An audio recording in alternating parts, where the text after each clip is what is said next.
Hello everyone, welcome to Global Government News. Today is August 11th, 2010, and I'm Darko. This is the last of the news bulletins, and news videos for today.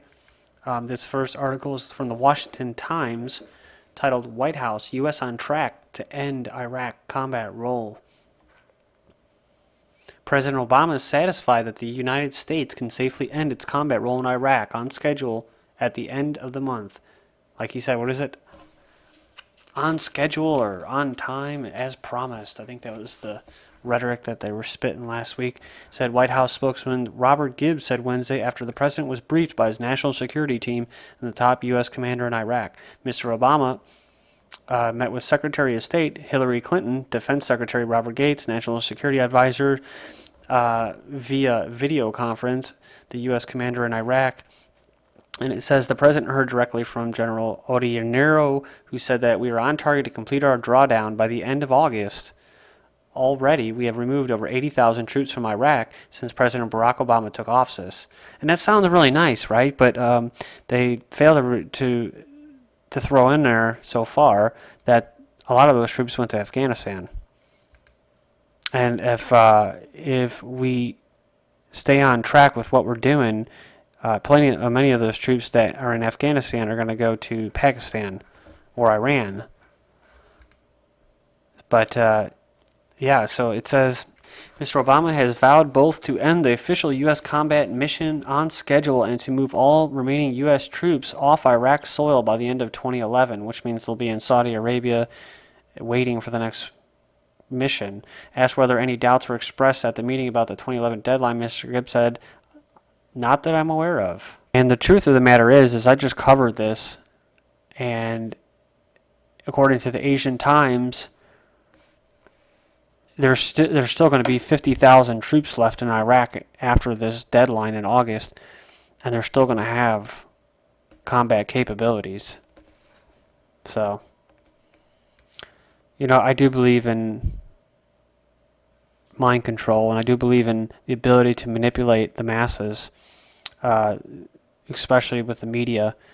And it's this thing I like to call out of sight, out of mind, much like the BP spill, where whether the people down in Louisiana and people locally in the Gulf realize, what happened with all that oil and the fishing industry and everything that was ruined and devastated from this oil spill, this leak by BP, I'm sorry. And even after all of that, you'll have mainstream news articles like Time and like this, Washington Times, that will say, where's all the oil? Where did it go? Well, they sprayed chemicals the entire time. And more people are more concerned with the chemicals, the Corexit they were spraying, than the actual oil. And I look at this with Iraq as the same thing, out of sight, out of mind, where they say, oh, we're pulling out, kind of like Afghanistan in 2002, when Bush was on, mission accomplished on the, flying into that ship.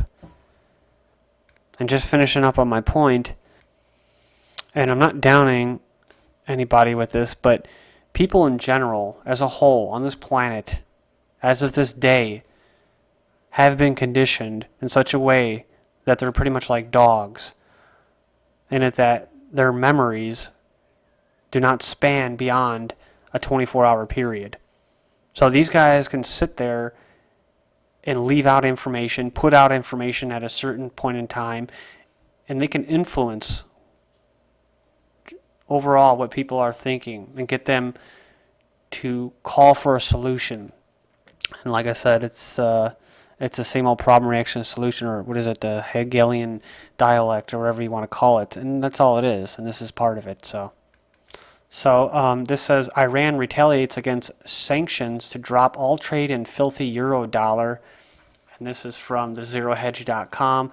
I'm not going to read all this. It just says, yet another step in the escalation between Iran and the U.S. came earlier today, this time in the form of some trade war shots after the leading economic daily, Danier-e Extiad, quoted First Vice President Mohammad Reza Rahimi as saying that, quote, we are going to remove dollar and euro from our foreign currency basket and replace them with rial, or Iranian rial, and all other currencies of the countries which accept to cooperate with us. These currencies are filthy and will no longer sell our oil in dollars and euro. AFP further clarifies, quote, he did not say when that would go into effect or how Iran was going to implement that decision as the second largest exporter in the Organization of Petroleum Exporting Countries, or OPEC, in an energy market dominated by the dollar. This is certainly not the first time Iran has threatened to move away from the dollar. The problem, of course, is execution. It says Rahimi also said that Iran would limit its purchases from the EU, which amounted to 11 billion euros, or 27% of Iranian imports in 2009. According to the official EU statistics, he said that this would mainly affect Iran's food imports, such as wheat and soybeans from Europe. Oddly enough, Iran is now threatening with going Chinese and becoming self-reliant. Rami said that sophisticated equipment currently imported will also be manufactured locally by the Iranian youths, but it needs time. This next article from Press TV, titled Russia Against Unilateral Iran Sanctions, Russian Deputy Foreign Minister Alexey Borodavkin has reiterated Moscow's opposition to U.S. and EU unilateral sanctions against Iran over its peaceful nuclear program in a meeting with Iranian ambassador in Moscow, Mahmoud Reza Sahadi, on Tuesday. And this Borodavkin voiced his country's opposition against such policies. In his turn, Sahadi appreciated Moscow's stance on the unilateral sanctions imposed by the U.S. and EU and hailed Russia for positive policies on Tehran's nuclear program. If you move down here, the most important part of the entire article, Iran's first nuclear power plant will come on stream in the southern city of Bushehr by September. It says on May, Brazil and Turkey brokered a deal in Tehran where Iran agreed to send 1,200 kilograms of its low-enriched uranium to Turkey in exchange for fuel for the medical research reactor in Tehran. The U.S. and its European allies snubbed the declaration and used their influence in the UN Security Council to impose a fourth round of sanctions against Iran, which was followed by a series of more sanctions from the U.S. and the EU targeting Iran's energy and banking sectors. So when they're targeting Iran, they're actually targeting other countries as well that want to deal with Iran. Gas deal with Iran still on, EGL says. The Swiss energy group EGL says 18 billion, I believe it's euros, in gas contracts with Iran is still on, despite the U.S. threats of sanctions over the gas deal with Tehran in 2007.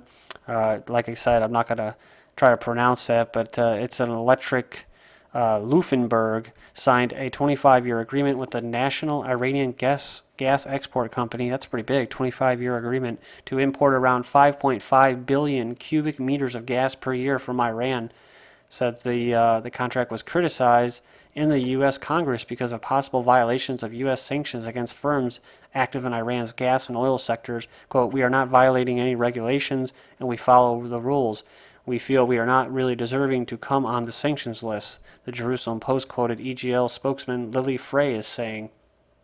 Frey added that the EU's sanctions were, quote, evaluated by our advisors who said that off-tank, off-gas at the border would not fall under these sanctions.